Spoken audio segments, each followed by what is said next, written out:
नमस्कार दोस्तों, जय हिंद। तो वेलकम बैक। आज हम करेंगे नंबर सिस्टम का वीडियो पार्ट लेक्चर 2। और आज हम डिस्कस करेंगे test of divisibility. Test of divisibility means how do we know that any number is divisible by a particular number by looking at the number.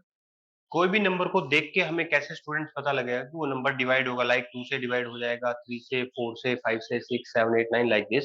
तो कोई number देखते ही हम कैसे बता सकते हैं कि वो 2 से डिवाइड होगा, क्या 3 से डिवाइड होगा, 4 से, ऐसे डिस्कस करेंगे। तो फर्स्ट ऑफ ऑल बाई 2।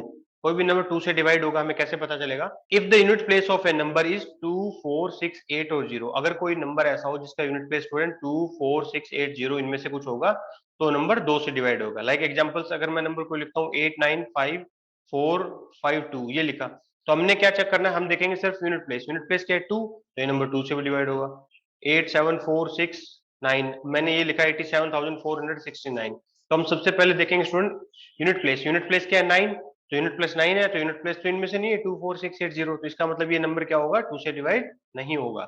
अब बात करते हैं बाई 3। कोई भी नंबर 3 से डिवाइड होगा, ये हमें कैसे पता चलेगा? If the sum of the digits of the number is divisible by 3, then the number is also divisible by 3। अगर कोई ऐसा नंबर हो जिसका डिजिट्स का सम अगर 3 से डिवाइड हो जाए, तो वो नंबर 3 से डिवाइड होगा। जैसे एग्जांपल कैसे समझते हैं? लाइक 789 है, सपोज एक नंबर है, तो ये नंबर है 787, इसके डिजिट्स है 7 8 और 9, इसके डिजिट्स का हमें सम करना है बच्चे।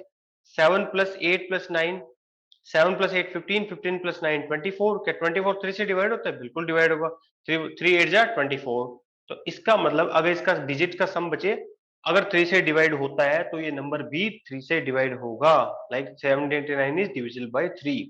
तो ऐसे ही हम कोई भी नंबर हो उसके डिजिट का सम करेंगे, अगर वो सम जो डिजिट का होगा वो 3 से डिवाइड होगा, तो नंबर भी स्टूडेंट्स 3 से डिवाइड होगा। Now next bye 4। 4 से कोई नंबर कैसे डिवाइड होगा? If the last two digit of a number are divisible by 4 और 0 0 100, they should be 0 0, then the number is divisible by 4। अगर कोई भी डिजिट है स्टूडेंट, जैसे उसके लास्ट के दोनों डिजिट या तो 4 से डिवाइड होने चाहिए, या वो लास्ट के दोनों डिजिट डबल जीरो होना चाहिए, तब उस कंडीशन में वो नंबर होगा स्टूडेंट 4 से डिवाइड होगा। लाइक एग्जांपल डिस्कस करते हैं। मैंने लिखा ना 800, मैंने स्टूडेंट नंबर लिखा 800, तो 800 क्या डिवाइड है? बिल्कुल है, क्योंकि इसके लास्ट के दो डिजिट देखिए क्या है? 0 0, तो ये लास्ट के दोनों डिजिट क्या है? डिवाइड हो रहे हैं, बिल्कुल हो रहे हैं, ठीक है। तो ये लास्ट के दोनों डिजिट 0 0 होंगे, तो 4 से नंबर डिवाइड होगा। मैंने नंबर लिखा 4892, 892 सपोज नंबर लिखा। अब लास्ट के दो डिजिट हुए बच्चे 92, 92 को 4 से डिवाइड करके चेक करेंगे हम। 4 2 जा 8, रिमाइंडर 1 कैरी 2, 4 3 जा 12, तो 92 डिवाइड होगा 4 से। इसका मतलब ये पूरा नंबर 892 भी 4 से डिवाइड होगा, अगर लास्ट के दोनों नंबर डिवाइड हो गए। मैंने स्टूडेंट नंबर लिखा 40,500, तो क्या डिवाइड होगा 4 से? यस, बिल्कुल होगा। क्यों? क्योंकि लास्ट के दो डिजिट क्या है? डबल जीरो 0 0, तो ये नंबर 4 से डिवाइड होगा। Then by 5। If the last digit of a number is either 5 और 0, then the number is divisible by 5। Number का लास्ट डिजिट स्टूडेंट या तो 0 होना चाहिए या 5, यानी कि यूनिट यूनिट प्लेस चेक करेंगे, वंस प्लेस। अगर वन प्लेस कोई नंबर का या तो 5 है या 0 है, तो वो नंबर 5 से डिवाइड होगा, वेरी इजी। Then by 6। कोई भी नंबर 6 से डिवाइड होगा, हमें कैसे पता चलेगा? If a number is divisible by both 2 and 3, then the number is also divisible by 6। अगर ऐसा नंबर जो 2 और 3 दोनों से डिवाइड हो जाए स्टूडेंट, तो नंबर 6 से भी डिवाइड होगा, ठीक है। तो इसका मतलब हर एक नंबर, एक तो जो 6 से डिवाइड होगा वो इवन नंबर होना चाहिए, जब इवन नंबर होगा तभी वो 2 से डिवाइड होगा। और 3 में हमें ऐसा चेक करना है कि इवन नंबर हो और 3 वाला उस पर रूल अप्लाई हो जाए, 3 के डिविजिबिलिटी रूल अप्लाई हो जाए, तो वो नंबर 6 से भी डिवाइड होगा। अगर वो नंबर 2 और 3 दोनों से डिवाइड हुआ स्टूडेंट, तो वो 6 से भी डिवाइड होगा। नेक्स्ट 8। अब 7 का हम नहीं पढ़ेंगे, क्यों? क्योंकि 7 का स्टूडेंट रूल इतना लेंथी है, इससे अच्छा है कि 7 से डिवाइड करके ही हम चेक कर लेंगे। इस उसमें एक स्टेप एक्स्ट्रा हो जाता है, इसलिए हम 7 से सीधा डिवाइड करके ही चेक कर लेंगे कि नंबर 7 से डिवाइड होगा या नहीं होगा। Next by 8। If the last 3 digit of a number is divisible by 8 और they should be 000 1000, then the number is divisible by 8। अगर स्टूडेंट लास्ट के तीनों डिजिट होते हैं वो 8 से डिवाइड होने चाहिए, या लास्ट के तीनों डिजिट 000 होना चाहिए 1000, देन द नंबर होगा वो 8 से डिवाइड। लाइक मैंने लिख दिया 91,000 लाइक दिस। अब 91,000 स्टूडेंट ये क्या है? लास्ट के 3 डिजिट क्या है? 000, तो ये नंबर 3 से डिवाइड होगा। और अगर मैंने ऐसे दिखा ये 81924, ये सपोज 81,924, तो इसके लास्ट के 3 डिजिट क्या है स्टूडेंट? 924, 924। अब 924 को मैं क्या करूंगा? देखो 8 से डिवाइड करके चेक करूंगा क्या डिवाइड होते हैं। 8 1 जा 8, रिमाइंडर 1 कैरी 2, 8 1 जा अगेन 8, रिमाइंडर 4 कैरी 4, 8 5 जा 40, तो रिमाइंडर क्या बचा 4। तो इसका मतलब ये लास्ट के 3 डिजिट डिवाइड नहीं हो रहे हमारे 8 से, तो इसका मतलब ये स्टूडेंट पूरा नंबर भी 8 से डिवाइड नहीं होगा।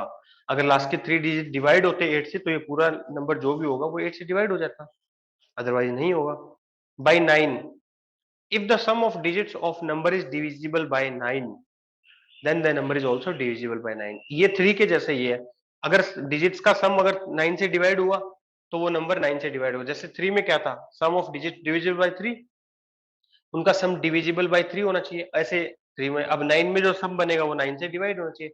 लाइक मैंने लिखा 819, तो 819 में डिजिट है 8 प्लस 1 प्लस 9, 8 प्लस 1 9, 9 प्लस 9 18, 18 क्या है 18 डिवाइड होगा 9 से, यस 9 टू 18, तो 819 भी 9 से डिवाइड होगा। ऐसे हमें चेक करना है। देन लास्ट बाय 10, कोई भी नंबर 10 से डिवाइड होगा, हमें कैसा पता चलेगा, if the last digit of a number is 0 then the number is divisible by 10। हमें सिर्फ यूनिट प्लेस देखना है, यूनिट प्लेस जिनका 0 होगा वो नंबर 10 से डिवाइड होगा। वेरी इजी, लाइक 10 20 100 1000 50 90, सब में क्या है लास्ट का यूनिट प्लेस 0 है स्टूडेंट, तो 0 है तो वो क्या होगा 10 से डिवाइड होगा। ओके, तो ये था हमारा टेस्ट ऑफ डिविजिबिलिटी। अब हम देखेंगे इंपॉर्टेंट फॉर्मूलाज कुछ of number system. First formula है डिवीजन। जब हम स्टूडेंट जैसे हम डिवाइड करते हैं, कोई भी नंबर को हम डिवाइड करेंगे, जिस नंबर से डिवाइड करते हैं वो क्या होता है डिवाइजर, और जो नंबर डिवाइड हो रहा होता है वो होता है डिविडेंड, और जो रिजल्ट आता है स्टूडेंट वो क्या होता है क्वोशिएंट, और अगर कुछ रिमाइंडर बचा तो वो होगा हमारा रिमाइंडर, है ना, अगर प्रॉपर डिवाइड नहीं हुआ तो। ठीक है, तो डिविडेंड निकालने का फॉर्मूला क्या बनेगा, अगर ये डिविडेंड अगर क्वेश्चन में फाइंड आउट करना हो और हमें डिवाइजर और क्वोशिएंट और रिमाइंडर गिवन हो, तो फॉर्मूला हमारा डिविडेंड का स्टूडेंट हो जाएगा divisor multiply quotient plus remainder. ठीक है, ये डिविडेंड निकालना होगा। तो आप जब आपको एग्जाम में पूछा जाएगा डिफाइन डिविडेंड, तो आपको डिवाइजर क्वोशिएंट और रिमाइंडर गिवन होगा। अगर रिमाइंडर कुछ भी नहीं है तो रिमाइंडर 0 है तो खाली डिवाइजर और क्वोशिएंट हो जाएगा। पर मोस्ट प्रोबेबली 99% केसेस में डिवाइजर आपको और रिमाइंडर आपको स्टूडेंट गिवन होगा डिविडेंड फाइंड आउट करने वाले क्वेश्चन। एंड डिवाइजर का फॉर्मूला क्या हो जाएगा, अगर इसी देखो डिवाइजर का फॉर्मूला है डिविडेंड माइनस रिमाइंडर और अपॉन क्वोशिएंट, ये ऐसे लिखा हुआ students dividend minus remainder upon quotient, तो ये है। अब अगर आपको पहला बेसिक फॉर्मूला याद होता है तो इसी फॉर्मूले से डिवाइजर का फॉर्मूला बना है।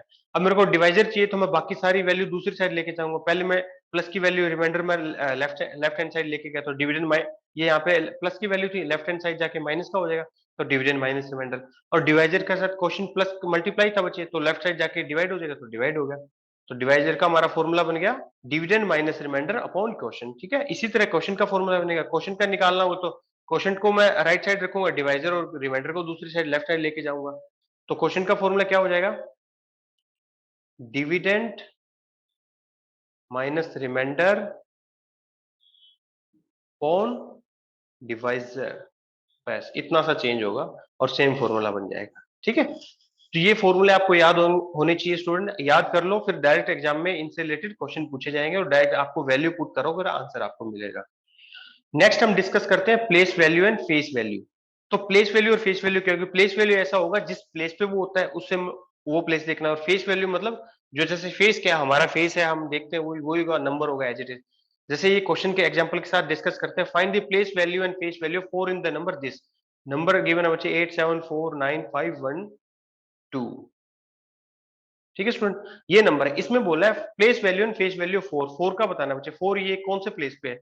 तो देखो ये सबसे पहले होता है unit place, 10 place, 100 place, 1000 place, 10,000 place. तो ये 4 लिखो, उसके बाद कितने डिजिट बचे खाली 4, उतनी जीरो लगा दो, तो तभी तो 40,000 बनेगा क्योंकि 1000 प्लेस 10,000 प्लेस पे है, और 10,000 इंटू 4 40,000, या ऐसे करो, या जो भी नंबर उठाओ सिंपल, अगर कुछ भी आपको याद नहीं रहे तो नंबर लिया और लास्ट में जिसके पीछे डिजिट जितने बचे वो उतने स्किप किया, उतनी जीरो लगा दो, तो ये तो हो गया हमारा बचे प्लेस वैल्यू।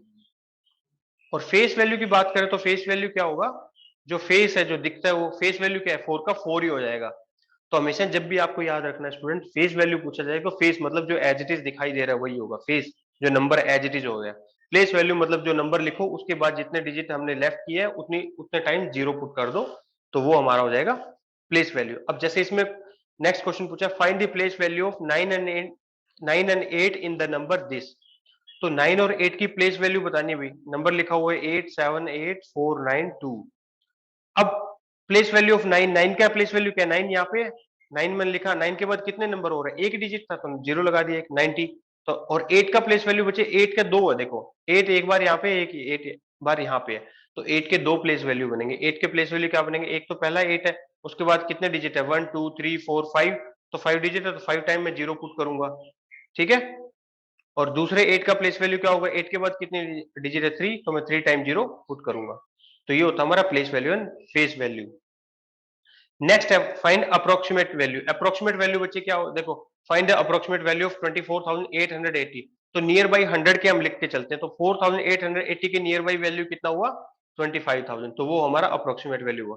तो हमेशा जब भी जो भी नियर बाई हो ना, सबसे जो नंबर गिवन हो और जो ऑप्शन गिवन हो, एक ट्रिक बताता हूँ, जैसा जो नंबर गिवन हो और ऑप्शन गिवन हो उनके बीच में सबसे कम डिफरेंस हो, वही हमारा अप्रोक्सीमेट वैल्यू लेके चलना है आपको। तो अगर 24,880 है, ऑप्शन दिए हुए 24,000, 24,500, 55,000 एंड 55,500, तो नियर बाई सबसे क्या हुआ, 25,000। डिस्टेंस सबसे कम है, डिफरेंस सॉरी डिफरेंस सबसे कम है इनके बीच में, तो ऑप्शन सी हो जाएगा हमारा अप्रोक्सीमेट वैल्यू। तो ये हमारा चैप्टर नंबर सिस्टम यहाँ पे कंप्लीट होता है, और नेक्स्ट वीडियो में पढ़ेंगे next chapter, that is fraction and decimal fraction. Thank you, have a nice day, bye bye, जय हिंद।